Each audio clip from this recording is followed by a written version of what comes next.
Le passage d'aujourd'hui est Marc 15, versets 24 à 32. Lisons ensemble. Ils le crucifièrent et se partagèrent ses vêtements en tirant au sort pour savoir ce que chacun aurait. C'était la 3e heure quand ils le crucifièrent. L'inscription, indiquant le sujet de sa condamnation, portait ces mots. Le roi des Juifs. Ils crucifièrent avec lui 2 brigands, l'un à sa droite et l'autre à sa gauche. Ainsi fut accompli ce que dit l'Écriture. Il a été mis au nombre des malfaiteurs. Les passants l'injuriaient et secouèrent la tête en disant « Hé, toi qui détruis le temple et qui le rebâtis en 3 jours, sauve-toi toi-même en descendant de la croix. » Les principaux sacrificateurs aussi, avec les scribes, se moquaient entre eux et disaient « Il a sauvé les autres et il ne peut se sauver lui-même. Que le Christ, le roi d'Israël, descende maintenant de la croix, afin que nous voyions et que nous croyions. » Ceux qui étaient crucifiés avec lui l'insultaient aussi. Amen. Nous traversons actuellement la Semaine Sainte. En repensant à la manière dont j'ai vécu la Semaine Sainte depuis mon enfance jusqu'à aujourd'hui, je me souviens qu'il y a eu des moments où j'ai jeûné en m'abstenant de nourriture. Depuis ma jeunesse, j'ai aussi pratiqué ce que l'on pourrait appeler le jeûne des médias ou le jeûne en ligne, des périodes où je m'imposais volontairement des restrictions et des limites. Alors, en réfléchissant personnellement à la manière de vivre cette Semaine Sainte, j'ai pensé à la façon dont je pourrais imposer des limites physiques pour méditer plus profondément sur les souffrances de Jésus. Je ne sais pas comment vous, frères et sœurs, vivez actuellement cette Semaine Sainte. Mais si quelqu'un demandait « Une pratique physique est-elle vraiment nécessaire pendant la Semaine Sainte ?»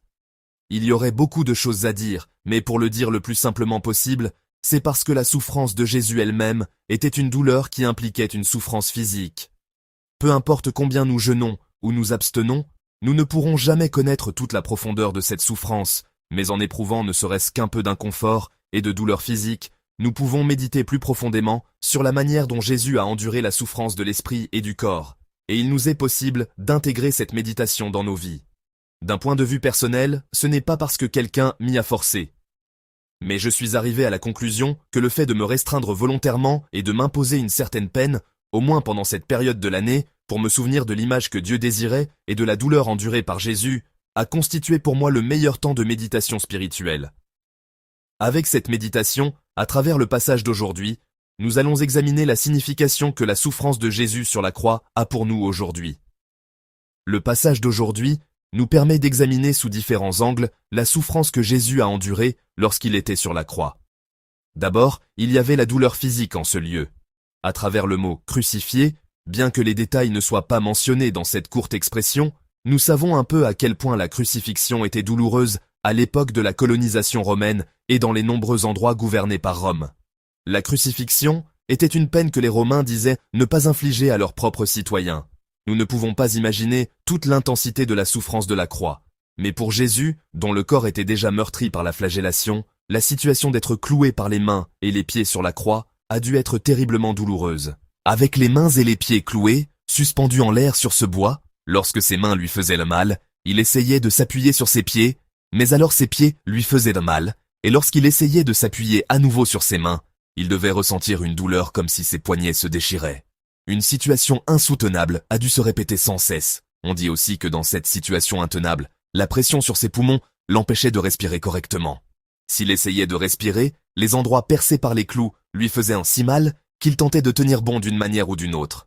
La crucifixion est une mort lente dans cette souffrance. Jésus a enduré personnellement cette crucifixion, où l'on meurt lentement dans la souffrance, sans pouvoir bouger. Il était dans cette agonie terrible. On pourrait même penser que la Bible exprime cela de manière très simple, précisément pour nous faire comprendre à quel point c'était cruel. Jésus a également enduré une souffrance mentale en ce lieu. Dans une situation où il ne pouvait rien faire, où même respirer était difficile, il a dû subir les moqueries et les railleries des passants, des principaux sacrificateurs et des scribes. Le texte continue même en disant que le brigand crucifié avec lui l'insultait aussi.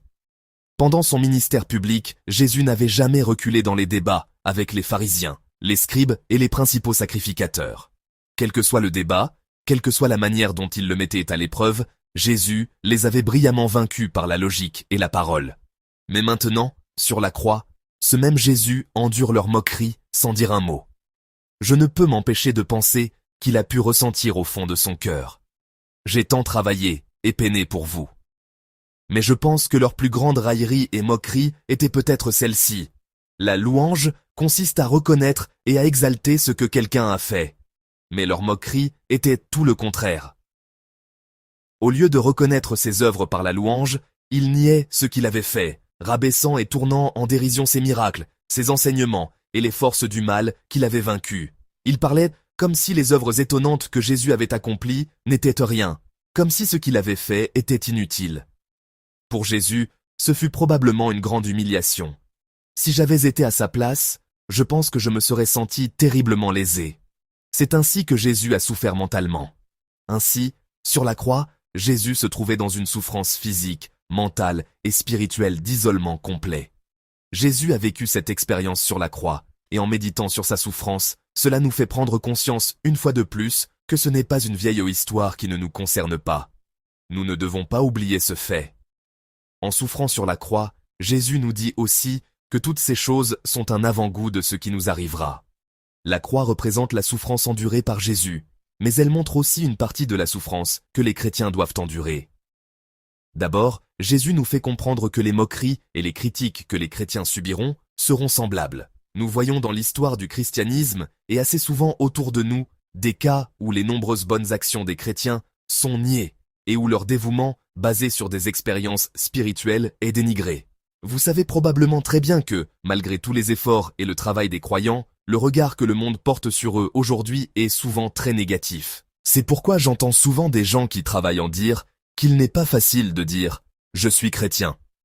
J'ai aussi entendu dire que, surtout au milieu des jeunes, si vous dites que vous allez à l'église ou que vous croyez en Jésus, on vous regarde bizarrement et on vous demande « tu ne donnes pas la dîme, n'est-ce pas ?» Par exemple, quand je m'occupais de collégiens, un enseignant responsable de l'orientation dans une école a dit aux élèves chrétiens « l'argent de vos offrandes, le pasteur le prend pour lui ». Suite à cela, des enfants et des parents sont venus me voir pour me dire « à l'école, il y a des situations difficiles pour les enfants qui vont à l'église ». Alors que nous prions, cet enseignant responsable de l'orientation m'a contacté un jour pour me dire « Pasteur, pourriez-vous venir dans notre école pour expliquer ce qu'est le métier de pasteur ?» C'était une réponse à nos prières. J'y suis allé et j'ai tout raconté sans détour. J'ai dit « un enseignant a dit ceci, mais en réalité, voici comment les choses se passent. Mais de tels cas sont rares, et je sais qu'il y a de nombreux moments où il faut endurer silencieusement des situations injustes sans pouvoir tout exprimer. » Les chrétiens ont également subi de nombreuses souffrances physiques au cours de l'histoire du christianisme. Dans ces souffrances physiques, certains ont dû mourir en silence et d'autres ont dû assister à la mort de quelqu'un. Mais dans l'image douloureuse que Jésus a montrée sur la croix, il y a un autre message clair pour les chrétiens. C'est que personne ne peut se sauver soi-même de sa propre souffrance. À travers la moquerie du grand prêtre qui disait qu'il ne pouvait se sauver lui-même, Jésus a montré par son propre corps qu'aucun être humain ne peut se sauver de la souffrance du péché. Sans la grâce du sang de Jésus-Christ, sans la puissance étonnante de Dieu, aucun être humain ne peut être sauvé de la souffrance de son péché sur la croix. Jésus, bien qu'il soit sans péché, a dû mourir sur la croix comme un pécheur, conformément à la loi qui dit qu'un homme maudit est pendu au bois. Ce faisant, Jésus montre que personne ne peut se sauver soi-même. Il a enduré jusqu'à la mort, et s'est limité lui-même, montrant qu'aucun être humain ne peut être libre du problème du péché, ni se sauver lui-même, et que seul le pouvoir de Dieu peut nous sauver du péché. Tout comme Dieu a ressuscité Jésus-Christ en 3 jours. Nous devons nous souvenir de ce fait. Par nous-mêmes, personne ne peut se sauver de la souffrance de son péché. Il n'y a pas d'autre moyen que Jésus-Christ. Jésus a enduré à notre place la douleur et la souffrance que nous aurions dû subir. Il l'a supporté pour nous, l'a montré et l'a accompli. Aujourd'hui, je veux que nous nous souvenions de ce fait. Parce que Jésus a traversé cette période de souffrance extrême. Il connaît mieux que quiconque la souffrance humaine et le poids du péché, et il peut compatir. Et à travers ce qui se passe après l'événement de la croix, Jésus nous fait également comprendre quel genre de vie, nous, les chrétiens, devons mener. Connaissant bien le poids du péché et le poids de la souffrance, Jésus rencontre à nouveau ses disciples. Jésus embrasse, pardonne et prie pour de tels êtres humains. Sur la croix, face à ceux qui le raillent, il dit dans un autre évangile « Père, pardonne-leur, car ils ne savent pas ce qu'ils font », priant pour eux. Il rencontre même les disciples qui l'avaient abandonné, fui, trahi et fait semblant de ne pas le connaître, et les guide à nouveau pour qu'ils puissent demeurer dans son amour. À travers cet exemple, Jésus nous dit que nous devons pratiquer l'amour et l'acceptation envers ceux qui nous font parfois souffrir. Même s'il y a des gens qui nous trahissent dans notre cœur, qui nous blessent parfois, qui nous infligent parfois des souffrances physiques et mentales, Jésus nous dit en ce moment de les traiter avec acceptation, pardon, et, au-delà, avec amour. Tous les disciples lui ont tourné le dos et l'ont quitté. Bien que Jésus ait été arrêté, jugé en une nuit et crucifié, et bien que les grands prêtres aient organisé cela pour empêcher les partisans de Jésus de se rassembler, beaucoup l'ont quitté et se sont cachés. Jésus n'ignorait pas cela. Il a dit spécifiquement à Pierre, « Avant que le coq chante 2 fois, tu me renieras 3 fois. » Jésus, qui savait tout cela, les a acceptés à travers l'événement de la résurrection, et il est même allé à la rencontre des disciples anonymes non mentionnés dans la Bible, les appelant à redevenir ses disciples et leur permettant de participer à nouveau à l'œuvre de Dieu. Face à ceux qui nous ont fait du mal, nous coupons parfois les ponts et nous nous promettons de ne plus jamais les revoir. Nous pensons parfois, je peux très bien vivre sans voir cette personne. Mais l'exemple que Jésus a montré sur la croix et par sa résurrection n'est pas du tout comme cela. C'était une image qui allait au-delà du pardon, vers la restauration et l'amour. Aujourd'hui, en ce lieu, j'espère que nous pourrons nous souvenir qu'il y a une souffrance de la croix que nous devons porter. Pendant cette semaine sainte, en nous souvenant de la souffrance de la croix que je dois porter, de l'exemple que Jésus nous a montré à l'avance, en nous remémorant les moments où nous avons fui, nous sommes cachés, avons essayé de nous éloigner et avons fait semblant de ne pas savoir, j'espère que nous pourrons nous engager devant Jésus à porter de nouveau la croix que nous devons porter. J'espère que nous pourrons passer cette semaine en priant avec ce cœur. Seigneur, la souffrance que tu as montrée, la douleur que tu as montrée, n'était pas pour quelqu'un d'autre, mais pour moi. Seigneur, je m'engage à porter ma croix pendant cette semaine. Seigneur, c'est impossible par ma propre force, mais la croix que tu as portée pour nous, s'il te plaît, porte-la à nouveau avec nous. Jésus connaît parfaitement notre faiblesse, parce que Jésus a vécu l'expérience de ses disciples qui ont fui et de ceux qui, après avoir confessé leur amour, ont fait semblant de ne pas le connaître, et parce qu'il a enduré toute la souffrance de la croix dans son corps le plus faible, il connaît toute la faiblesse de notre cœur. Il sait que nous avons peur dans cette souffrance. Et il sait aussi que nous luttons sous le poids du péché. C'est pourquoi, lorsque nous essayons de porter notre croix, Jésus ne nous laisse jamais seuls. Il est avec nous, il la porte avec nous, et il chemine avec nous. Aujourd'hui, en nous souvenant de l'amour de Jésus, de sa période de souffrance, si, dans votre cœur, il y a quelqu'un que vous n'avez toujours pas pardonné, j'espère que ce sera un jour de pardon, une semaine sainte de pardon. Mais ce pardon ne se réalise pas simplement en le décidant, en l'écrivant dans un journal ou en le disant.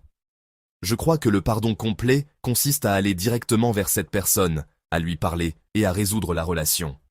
Je prie pour que cet événement se produise dans nos cœurs aujourd'hui et dans nos vies tout au long de cette semaine, et que vous soyez tous bénis.